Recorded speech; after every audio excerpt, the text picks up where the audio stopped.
that was a battle, and so you really surrendered to the Lord.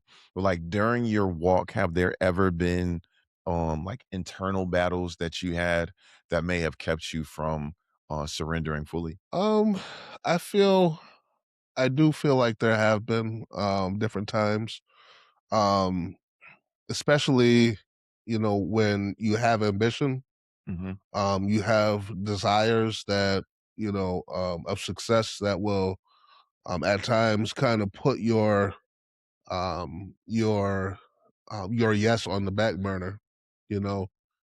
So whereas at that time, God got a an unapologetic yes from me. Like you literally got a 100% yes, but the yes kind of at times dwindles and just put someone on a back burner. Um you have dreams of becoming rich, dreams mhm, of becoming stable financially and becoming reaching different goals, on your job, or have a different other different material goals that you have, and so some of those things at times, because we live in a materialistic society, mhm, um, will allow our godly relationship to go on the back burner, and that's just reality. And I'm not exempt in that from that because I'm a pastor. I'm not exempt from that, because of my title, you know. Um, yeah, I got to deal with it too. But because I have a title, my my struggles are on full display. You know, yeah, but a lot of times I think even, going back to when I was um, uh, just a minister at my father's church, it was excuse me, at our father's church, as, you know, I I didn't fully understand.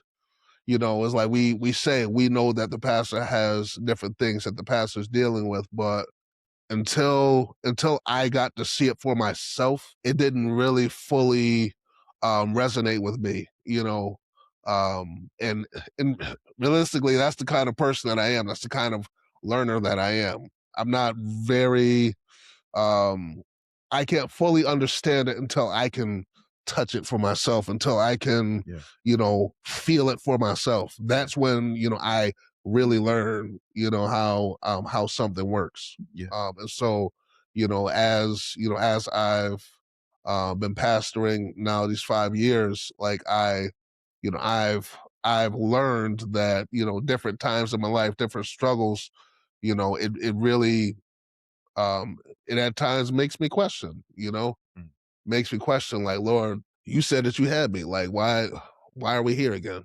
Like, why does this seem like you left me out here by myself? mhm, You know? But like, I thank God for my wife, and I know she thanks God for me at times because, sometimes we ask these questions and we vent and we, say we don't want to do it no more. But when it's all said and done, you know, the both of us can't feel that way, you know? yeah, We need somebody to speak reason and speak life back into us, and so I thank God because, I believe everybody should have somebody. If that's not your spouse or your significant other, it ought to be your pastor, it ought to be, another brother from the church, another sister from the church, somebody that can speak that life back into you. But yeah, I definitely have those times in my life. mm, Still, even to this day.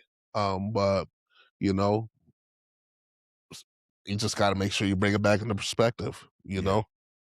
And sometimes, I mean, it we have those, like, those times with the Lord, we're like, "Yo, I don't know what you're doing." Yeah. Like, "Yo, Yes. this don't this don't look like nothing you said." Yeah. Like, it's like, I think it's even you saying, I feel like that is so important to be able to acknowledge that, but also to be able to know that we can say that to the Lord. Yeah. because he wants to hear that from us. Yeah. Like he want, you know what I mean? Like we don't, I think sometimes even in prayer, like people say, "Oh, you gotta pray." Our idea, and especially like for those who are not in leadership, right? You feel like, yo, like he already know how I'm feeling. Like Mhm. I don't have to but the Bible says to cast all your cares upon him because he cares for you. Yeah. And it's like, even if he knows, he still wants to hear it from you, right? Yeah. I used to do like the same thing with dad. I would say, um, I got this going on in my life, I got that going on. I've explained it to mom. So I know that she's gonna tell him, he's gonna know by association because she's gonna give him the rundown because Mhm. she don't hide nothing from him, right? You know what I'm saying? Like, but it's like because I didn't tell him, he's still waiting for me to say it to him to be able to have the conversation that I want to have. Yeah. But I have to say it to him in order to be able to, because otherwise it's like, well, like I know this is going on. So if it's not like dire or emergent, like, you know what I'm saying? I feel like you got it because Yeah. you haven't said nothing. Yeah. Um, Yep. and so like, the same with the Lord. It's like we have to go to him with those things. It's not something like I'm not gonna get on social media and begin questioning God publicly, but Yeah. I'm not afraid to tell people that I've done it. You know what I'm saying? Like that Yeah. I have saying, Lord, I don't know what's happening, or you know what I'm saying, I maybe I can't say nothing and it's just tears and I'm just, you know what I'm saying, or I'm like, yo, and I'm feeling like maybe I'm discouraged or whatever. And it's important to know that we can have that full relationship with the Lord where we don't have to hide anything from, not that we could hide if we wanted to, but like just to be able to say that, like, yo, Yeah. hey, I need some confidence. Yeah. I need some strength. And you know what I mean? And I need some mental wherewithal because I don't believe that you're a liar.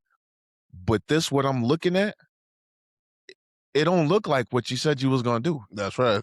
And then you said that you was gonna provide. Mhm. I'm broke. Yeah. Like, you know what I'm saying? You know what I'm saying? Like you said, hey, and not that I can't figure out ways to be able to be able to get this money, but you said to not do these things for Mhm. me to, you know what I mean? Like, Yeah. so now we got to have this conversation because I don't even expect for the Lord to just, to just immediately turn it around, but I do need you to help me to get my feelings in perspective so that they don't rule my decisions. Yeah. Yeah. Definitely. Yeah. So, um, but if that being said, do you feel like um there has been um ways that you have surrendered to the Lord that have cost you? Yeah.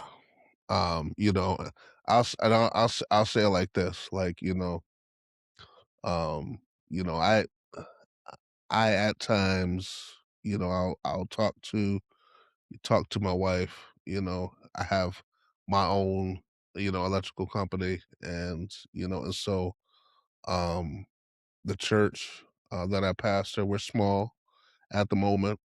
And so at times I'll just be like, man, if I didn't open this church, it would be a whole lot easier. We would be in a different place and things of that nature. Mm, But the reality is, like,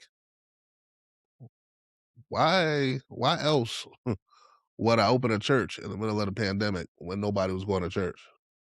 mm, You should only do that if you heard the Lord, and so, that's right. I know that it was the Lord that told me to open the church, but at the same time, um it sometimes it feels like, why, if I hadn't have done this, I might have been better off. Um and the reality is, you know, you think about the money aspect of it, but the reality is, you know, it's so much bigger than money, Mm, because if I wasn't spending it at the church, I'd have spent it somewhere else. You know what I'm saying? But, you know, And I also look at where we are in the new building that we're in. You know, God has provided literally every month. Mm, You know, our bills getting paid as well as the church bills getting paid. You know, so I mean, it's not easy by any stretch of the imagination. You know, it is hard. Um, but you know, the fact that I want to see lives changed. You know, the fact that the fact of the matter is that the Lord has given me visions of what He's going to do because we moved there.